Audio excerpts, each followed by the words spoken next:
armas son de fuego, nuestras armas son de luz. Ellos solo tienen dinero, nosotros amor para la tribu. Buenos días en Ecuador, buenas tardes en Bretaña, desde Francia. Alichishi, ñukashutiman Cancuana Canelos, Kai Karu Llactamanda Shamushkani Kaima. Pertenezco al pueblo quichua de Sarayaku, un pueblo que ha resistido a las amenazas extractivas y otras formas de colonización. Chiga Alichishi, ñukashutiman Uber Walinga, Sarayakumanashamun.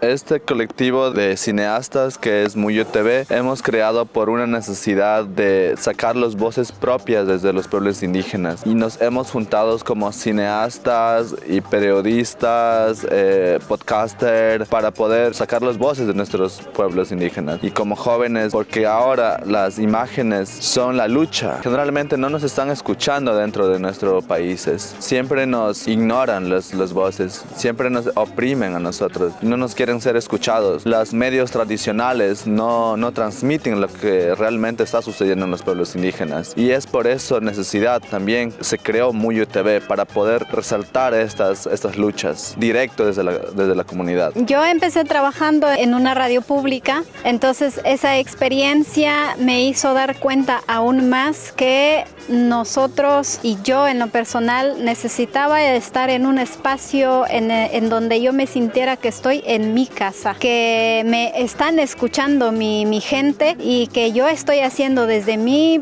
propia experiencia para otras mujeres de mi comunidad, sobre todo para hablar de esa otra realidad que vivimos las mujeres, ya sean lideresas, sean mamás, profesionales, periodistas, pero dentro ahí también hay para nosotras como mujeres esa lucha de las mujeres. Cualquier tipo de extractivismo pone en riesgo a nuestros cuerpos directamente. Cuando entra una industria extractiva cambia muchas cosas.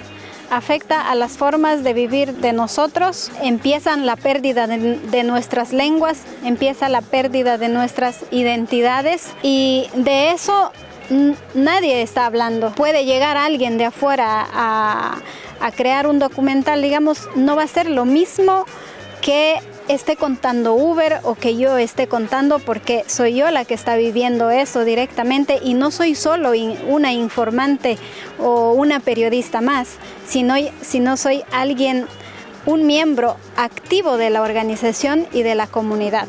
Nosotros dijimos, ok, vamos a empezar a hacer nuestra propia comunicación. Hablemos desde lo que estamos sintiendo, desde cómo lo estamos viviendo y sobre todo en nuestras lenguas. En Ecuador, entre el año 2019 y 2022, hubo una movilización muy fuerte desde el movimiento indígena y lo que estaba pasando en las calles no estaba saliendo en los medios. Yo entrevistaba a mujeres que estaban pensando en el tema político de lo que estaba pasando, pero también en nuestras lenguas. La academia nos ha limitado muchas veces. El hecho de que hayamos aprendido también a hablar un poco de español también nos ha dificultado muchísimo. Quieren educarnos, nosotros no queremos ser educados, sino que queremos fortalecer nuestro conocimiento. Tenemos como un colectivo de jóvenes amazónicos que trabajamos en eso para poder llevar el conocimiento y también intercambiar también como jóvenes con otros jóvenes indígenas que están a otro lado. Así nos juntamos y es mucho más fuerte demostrar que los pueblos indígenas estamos unidos. Muyo lo que ha hecho es tejer esa red en Panamá, en Colombia, igual a nivel de Ecuador también. Sí es urgente y necesario. Ahora mismo en la actualidad estamos viviendo frente a un gobierno fascista de derecha en nuestro país y que se ha agarrado todos los poderes del Estado, sobre todo la comunicación. Frente a ello es un momento crucial para ir fortaleciendo la comunicación alternativa, para ir fortaleciendo la comunicación hecho desde la juventud indígena y desde las bases. Si se crea un documental o microdocumental, una película, siempre llevarlo a esa comunidad para que la gente pueda mirarse. Sí, es lindo tener la reacción de cómo se están viendo la gente. Por ejemplo, nosotros estrenamos Yutsupino en Territorio y la gente estaba muy conmocionada y creo que tocó muchos corazones y a nivel de ese territorio, ¿no? Estamos como moviendo a algunos jóvenes cineastas, comunicadores, influencers, haciendo un festival de jóvenes indígenas. También estamos creando este espacio para el próximo año. Queremos ser como más visibilizado, queremos demostrar nuestro arte, queremos demostrar que somos capaces también de crear esos espacios.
Une île et une nuit. C'est notre film. Notre film. C'est un film collectif qu'on a fait au quartier du Bélantière.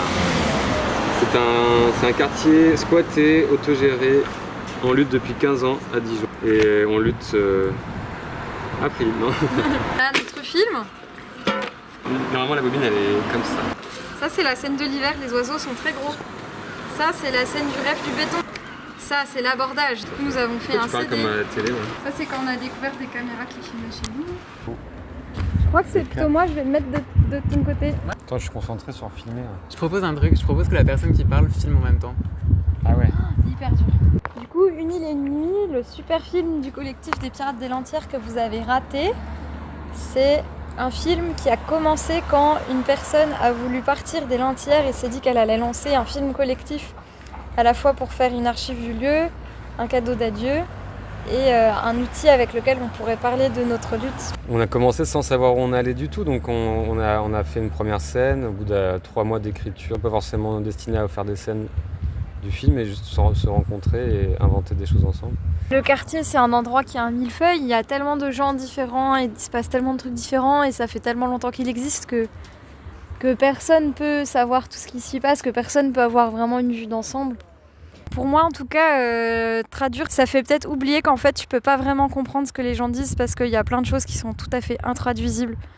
Du coup je trouve ça chouette aussi de se dire que là, ouais, en fait, pour plein de gens différents, il y a des scènes qui sont en accès privilégié et d'autres où tu vas rien comprendre et que de toute façon, la vie, c'est comme ça. Non, puis on voulait pas qu'il y ait une langue qui sous-titre les autres. J'ai l'impression qu'il y avait comme 300 cerveaux. On a d'abord fait des espèces d'ateliers d'écriture, mais à l'oral, de qu'est-ce qu'on aimerait mettre dans le film. Et ça, du coup, c'était vraiment très fourre-tout au début. L'envie, c'était que toutes les étapes soient rejoignables à tout moment par tout le monde. Dans la vie des Lantières, il y a plusieurs fois où on a cru que c'était la fin, ou en tout cas là, on sent bien qu'il va y avoir un changement. Que si la mère, elle arrive à nous mettre assez la pression pour qu'on lâche, il y aura un changement irrévocable. Il y a encore une bande que la mairie veut construire, enfin, pas la mairie vraiment directement, mais en tout cas que les méchants veulent construire. Ils veulent faire des logements dessus, donc ils veulent tout raser. Et sur le reste, la mairie, donc en son nom propre, a racheté, donc pour en faire un truc municipal, une sorte de parc agriculturel, faire exactement tout ce qu'on faisait déjà, mais à leur manière. Donc là, la lutte, c'est d'essayer de ne pas perdre l'âme du lieu sur cette partie. Et puis aussi, surtout entre nous, de rester unis dans les deux luttes qui sont sur une partie du terrain et l'autre. Moi, le plus important, ça serait que le lieu il reste aussi subversif qu'il est aujourd'hui, mais qu'il le devienne encore plus, qui ne rentre pas dans une forme de légalité parce que pour moi ça serait perdre énormément de subversion. Merci. Est-ce qu'il y a autre chose? Plein. Ouais. C'est pas mal. Ouais, c'est pas mal déjà. En fait, à Canal TISEF, on a un problème de micro, il n'y en a pas assez pour tout le monde. Du coup, on voulait faire un micro-trottoir, mais on n'avait pas de micro. Mais on a trouvé un trottoir.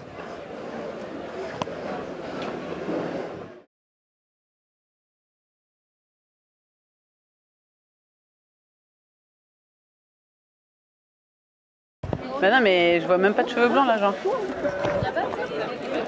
Là, il y en a un peu peut-être là. Hein?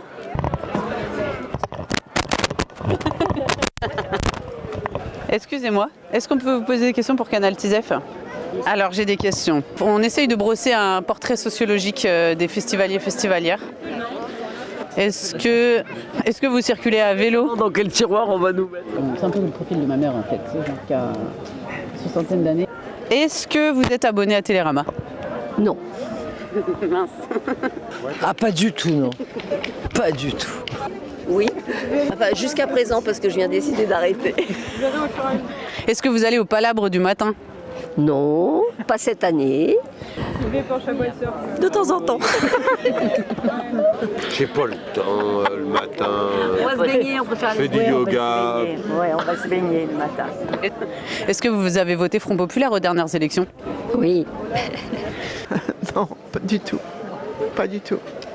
Moi, j'ai jamais voté de ma vie. J'ai pas de carte d'électeur. Est-ce qu'on est obligé de répondre?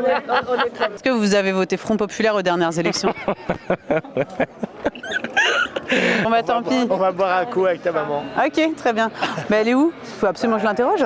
C'est assez dur hein, parce qu'il y a des fois là, il y a des séances où on trouve vraiment beaucoup de qui vous savez. Mais je pense que les Marie-Christine en réalité sont au cinéma. Est-ce que vous avez acheté le catalogue du festival? Oui. Absolument. Est-ce que vous avez acheté le catalogue du festival? Non. Oui. C'est toi. Alors, voilà. Dernière question. Est-ce que vous soufflez fort devant les films pour montrer votre désapprobation? Bouf. Attends. Oh non, rarement. Est-ce qu'on souffle devant les films? Moi, je m'en vais ou je dors. Est-ce que vous soufflez devant les films pour montrer votre désapprobation? Oui. Ouais. Est-ce qu'il vous arrive de sortir de la salle? Ben non, mais j'ai failli tout Très à l'heure. rarement. C'est très rarement. Très rarement. Ça peut m'arriver, mais rarement aussi. Je pensais que non. Et en fait, je le fais un peu des fois. Comment vous appelez-vous?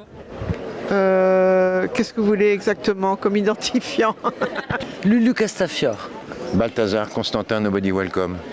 Et dernière question, comment vous appelez-vous? Maryse. Anne-Marie. Moi, c'est Mario. Marie-Armelle.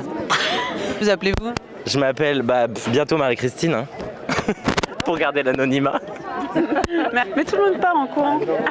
Maman, c'est grâce à toi qu'on a fait ces interviews là. Je suis pas là. Coucou Naïm. Ouais, tu me reconnais, tu sais, j'ai un livre pour toi, je vais aller te le chercher. J'ai un livre trop bien.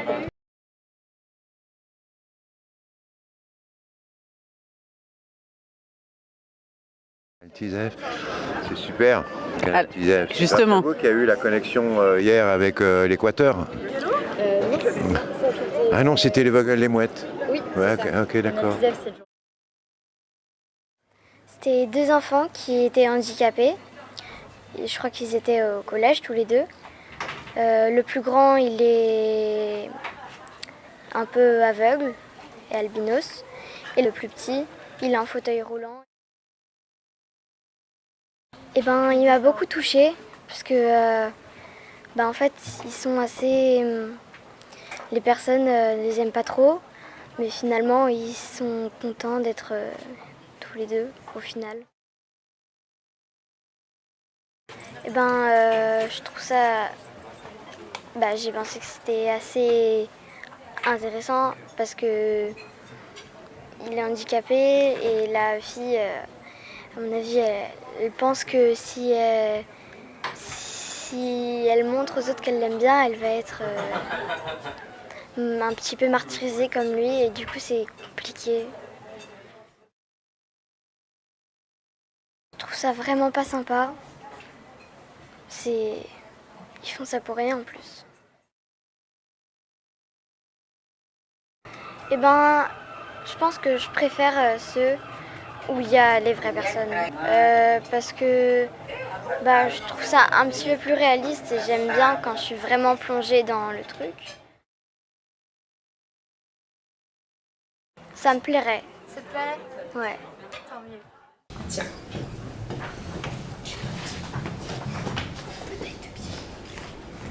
Le moment où le moment quand ils partent tous dans le bateau. Le moment où ils partent tous dans le bateau. D'accord. Le courage, l'épreuve, la mémoire, la protection, l'enfance. Qu'est-ce que ce moment, cette clé pourrait ouvrir comme porte plutôt? Oui. La protection. La protection. Tu peux nous dire pourquoi? Parce qu'ils partent tous en bateau pour se protéger de la mer. Oui. L'épreuve. L'épreuve, pourquoi? Parce qu'ils peuvent partir en mer, ça peut être aussi dangereux. Moi, je dirais plutôt le courage, parce qu'il faut vraiment du courage. Ils savaient qu'il y aurait des canons, forcément qu'à tous les coups, ils se faisaient voir et à tous les coups, les balles les touchaient et ils mouraient. Mais ils ont quand même du courage d'y aller quand même, juste pour pouvoir se sauver les uns des autres.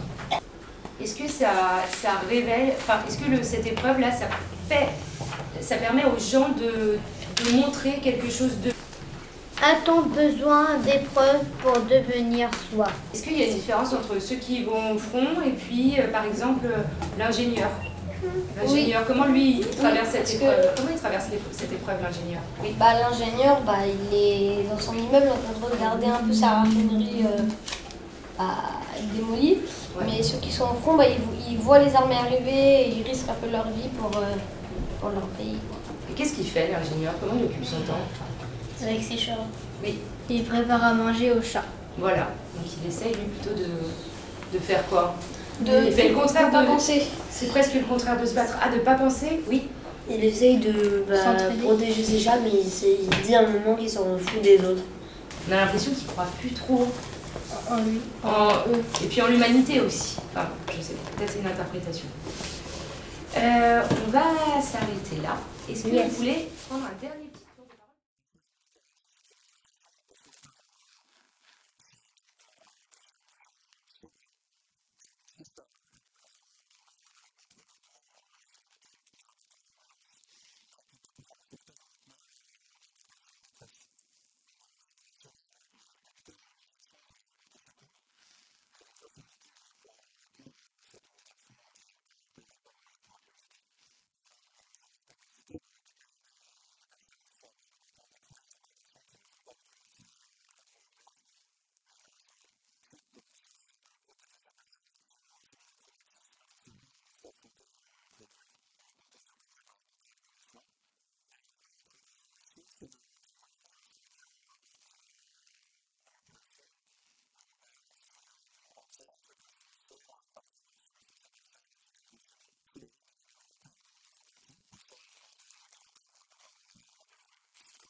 Bienvenue à bord, oui, tout à fait.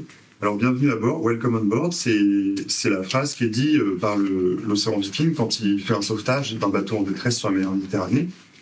Au moment où les petites embarcations sont abordées, il doit dire bienvenue à bord, vous êtes arrivés dans un endroit qui est sûr pour nous. J'ai l'impression qu'il n'y a pas que des enfants parmi vous. C'est pas grave. Enfin, c'est pas si grave. C'est juste que parfois, les vrais adultes, ils ne comprennent rien à rien. Parfois, ils sont chelous. Et le monde, de fait, il va chelou. Enregistre. 2, 1.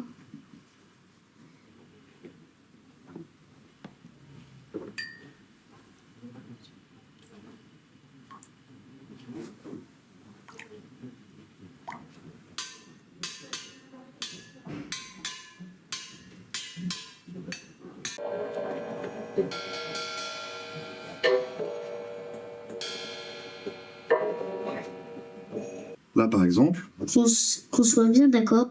on va pouvoir enlever le petit moment où cons a été répété.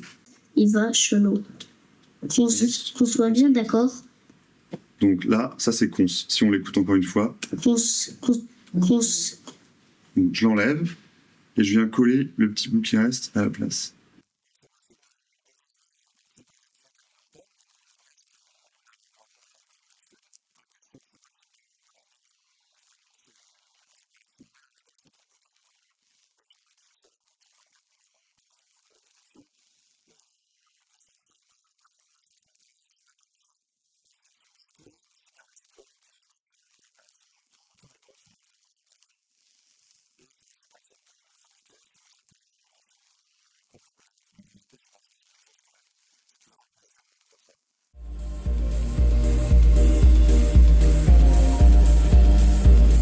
Je m'appelle Michel, je suis à Granamort depuis 1978.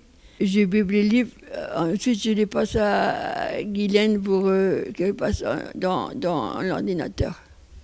Et ça fait combien de temps que tu fais ça? 4 ans. Ça te plaît? Et ça me plaît énormément. Qu'est-ce qui te plaît? L'ambiance et tout. Revoir les collègues une fois par an. Les collègues sont sympas? Très très sympathiques. Et un matin, on a interviewé Mortaza, parce qu'avec Ranan, on fait un petit journal, et moi j'ai fait un article sur Mortaza, et je voulais le rencontrer pour l'interviewer, voilà.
Et c'est réparti sur les terres après un temps de décomposition entre la sueur, la matière fécale et l'urine, tout ça.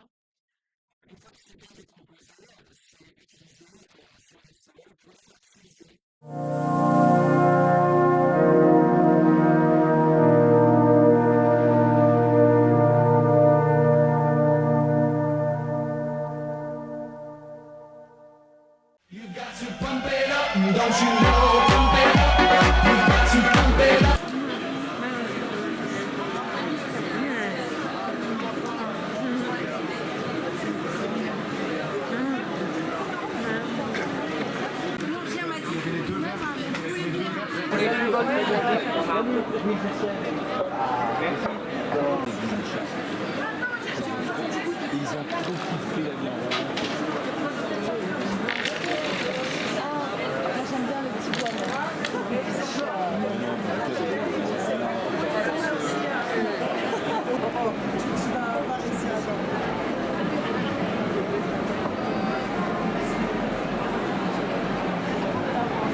Don't you know, pump it up, you've got to pump it up. Don't you know, pump it up, you've got to pump it up. Don't you know, pump it up, you've got to pump it up. Don't you know, pump it up, you've got to pump it up.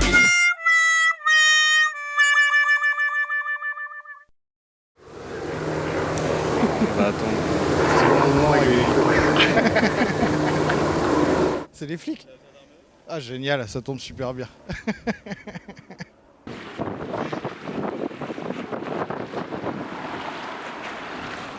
Alors là, pour présenter un peu là où on est, c'est le jardin du lieu qu'on appelle la Cantate, donc qui est un lieu collectif qui est occupé actuellement sur Douarnenez, qui se situe avec la belle chance qu'on a, enfin la chance qu'on a, c'est qu'on est en face de l'île Tristan avec vue sur la mer. C'est un lieu qui est ouvert depuis 5 ans maintenant, qui permet à pas mal de collectifs, associations, artistes et usagères de venir faire un peu toutes les pratiques culturelles, associatives ou autres sur ce lieu. Et puis c'est aussi un lieu d'habitation, c'est un lieu qui sert à beaucoup de gens.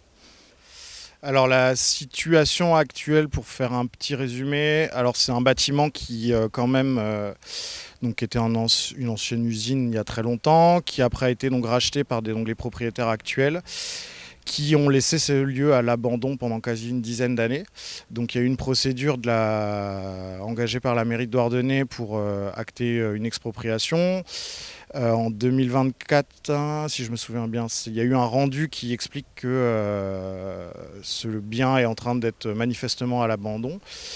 Donc ça fait partie de ces lieux, comme il y en a plein à Douarnenez, qui sont en désuétude, qui sont en train de s'effondrer, qui sont en train de pourrir avec aucune activité dedans. Donc c'est un peu dans ce sens-là que ce lieu a été occupé.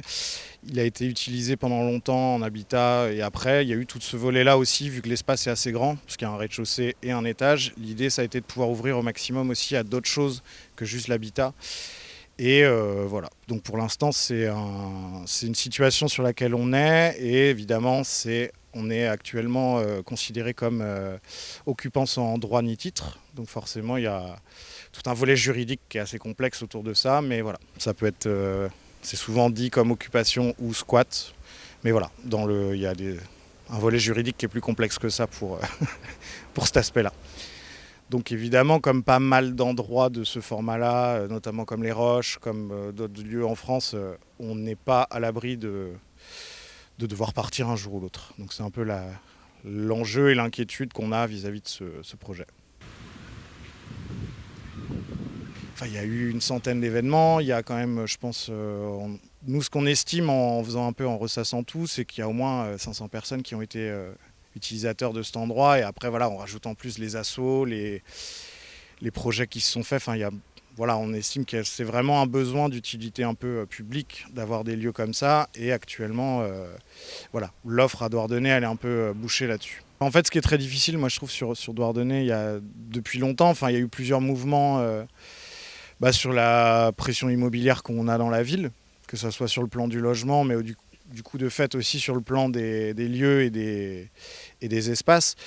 C'est une ville qui a quand même tendance à partir sur le Airbnb, la maison secondaire, c'est en train d'évoluer vite, à une vitesse assez vite. Et en fait, des lieux comme ça, ils ont quand même vocation à être revendus. La mairie, ils avaient lancé cet appel à projet en 2020-2021 pour essayer de faire quelque chose, parce qu'à ce moment-là, ils essayaient de préempter le lieu, de faire une expropriation pour les propriétaires, parce qu'ils ne s'en occupaient pas de ce lieu. Mais notre projet, il n'avait pas été retenu. Donc c'était d'autres types de projets qui retenaient l'attention de la mairie. Je pense que nous, notre volet culturel, associatif, collectif, n'est pas forcément ce qui intéresse la mairie. Après, on pourrait être surpris, peut-être qu'on est dans leur petit papier, mais j'ai pas l'impression.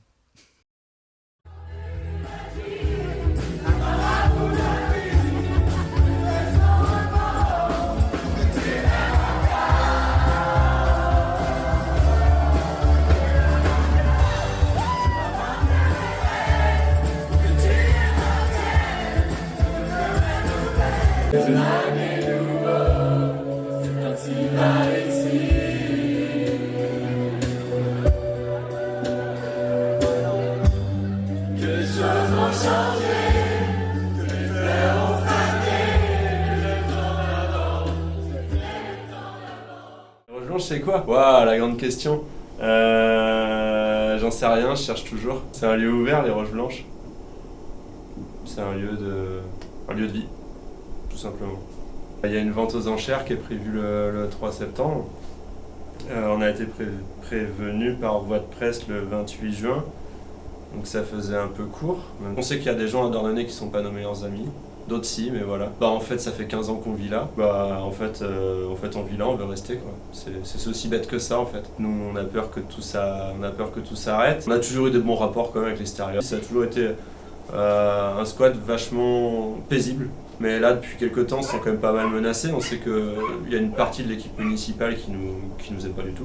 On s'est mobilisé pour déjà savoir entre nous qui on était, qu'est-ce qu'on voulait, qu'est-ce qu'on veut faire. On est un peu au pied du mur, en fait. La période est assez mouvementée. On est un petit village, un peu à l'ancienne. En fait, on a plein d'ateliers, on a de quoi faire salle de sport, de la boxe, studio de musique, etc. On est une quarantaine, une cinquantaine, on se connaît pas forcément tous, on s'est pas forcément choisi. On n'est pas forcément exactement dans les mêmes lignes politiques et tout, même si le fait de vivre en squat c'est déjà un peu politique. Il y a du monde et les portes sont ouvertes et si tu as besoin de quelque chose, tu tapes à la porte et tu auras toujours un bon accueil. C'est bien parce qu'on arrive à être un peu hors règle, qu'on arrive à appliquer tous les principes un peu d'anarchie dans le bon sens du terme, quoi. Voilà. Organisation horizontale, partage, etc., etc. Les gens sont quand même bien. Quand il y a des problèmes, on essaie de les résoudre entre nous et on a des trucs chouettes, des ateliers qui tournent et on peut faire beaucoup d'art. Nous, le fait qu'on soit un lieu ouvert, ouais, c'est hyper important en fait pour tous les gens qui sont marginalisés, qui subissent tout le système d'oppression, etc. Ça, c'est plus qu'essentiel en fait. Qu'est-ce que je voudrais rajouter? Squat partout. Pour moi, c'est quelque chose d'important parce que ça permet un logement aussi, même si c'est un logement à courte durée, en tout cas sur aussi la ville de Douarnenez qui quand même se gentrifie pas mal et ne donne pas accès à beaucoup de logements pour des personnes qui sont précaires. Et pour moi, ça a été le cas. On a 2 dortoirs. Et il y a eu un dortoir qui a été créé par des trans pédéguines féministes, de dire en fait c'est important aussi qu'il y a un espace où les personnes peuvent être en safe, quoi, en care et tranquille. Donc déjà ça m'a rassurée. Ça c'est quelque chose qui est vachement important pour nous, pour le lieu des Roches. C'est dire qu'on n'a pas peur parce qu'on est ensemble et dire que on va pas se rabaisser à n'importe qui face à nous qui voudrait s'approprier nos espaces, nos corps des fois aussi. Parce qu'en fait, on a le droit d'exister, on a le droit de vivre et d'avoir un logement.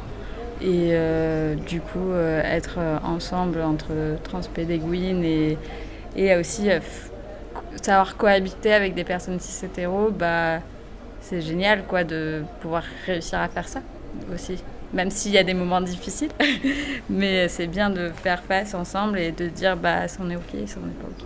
Jamais avant j'aurais cru que j'aurais pu réparer une douche, faire du ciment, ou que ce soit des chantiers manuels, mais aussi des chantiers, je dirais plutôt de apprendre à parler face à 50 personnes ou à se dire en fait je vais réussir à dire que je suis pas d'accord dans mon collectif et d'entendre la voix aussi de en face que dans mon collectif aussi qui sont pas ok quoi. De dire en réunion on va s'expliquer, on va prendre un temps pour prendre une décision et ça c'est hyper important. Toutes ces personnes-là qui soient en détresse mentale, sans logement, qui soient jeunes, précaires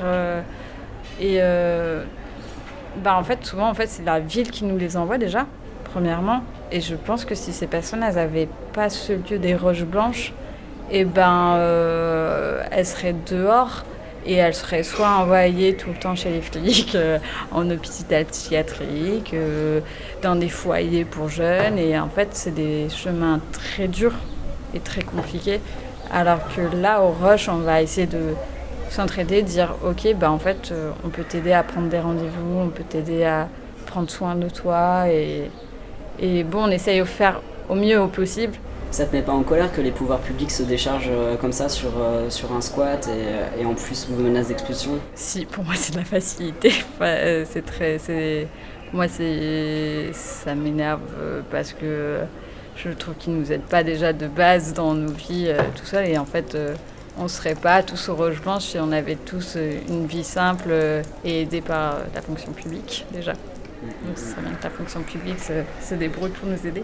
Si vous souhaitez soutenir les Roches Blanches et nous aider à racheter le lieu, n'hésitez pas à donner dans la cagnotte ou à partager la cagnotte à des gens qui ont peut-être des sous à donner. Voilà.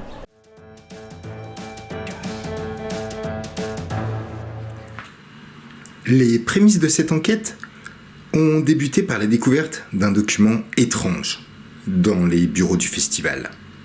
Un document confidentiel au sujet de l'édition 2026.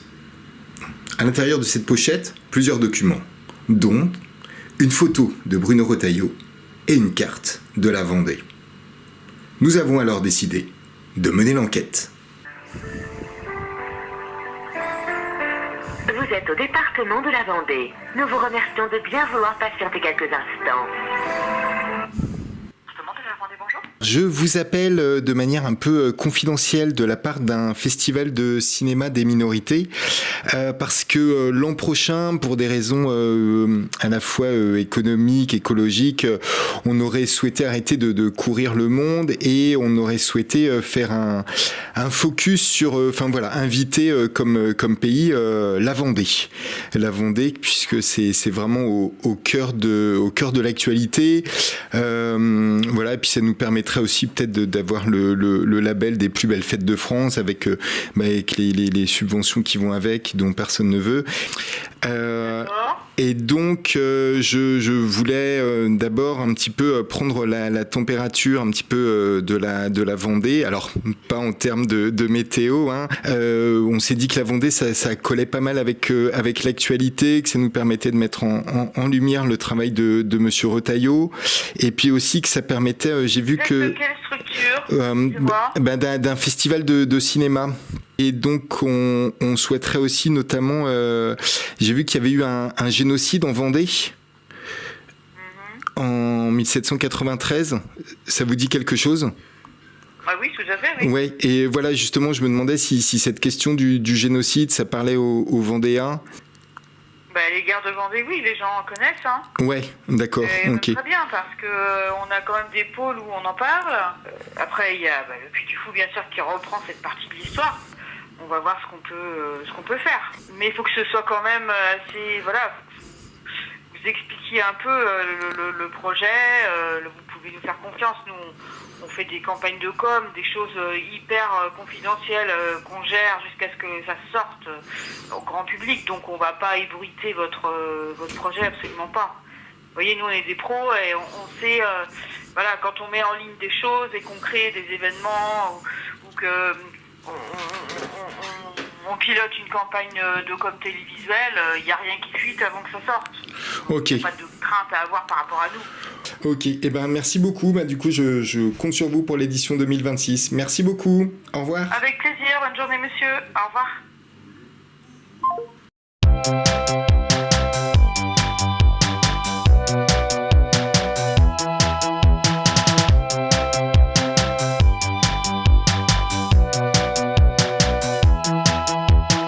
On est quand même mieux en première classe avec les gens qui ont de la classe.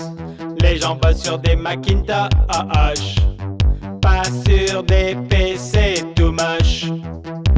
Since I've been in show business, I no longer travel with everyone. En première classe, y a moins d'enfants. Et quand y en a, ils sont bien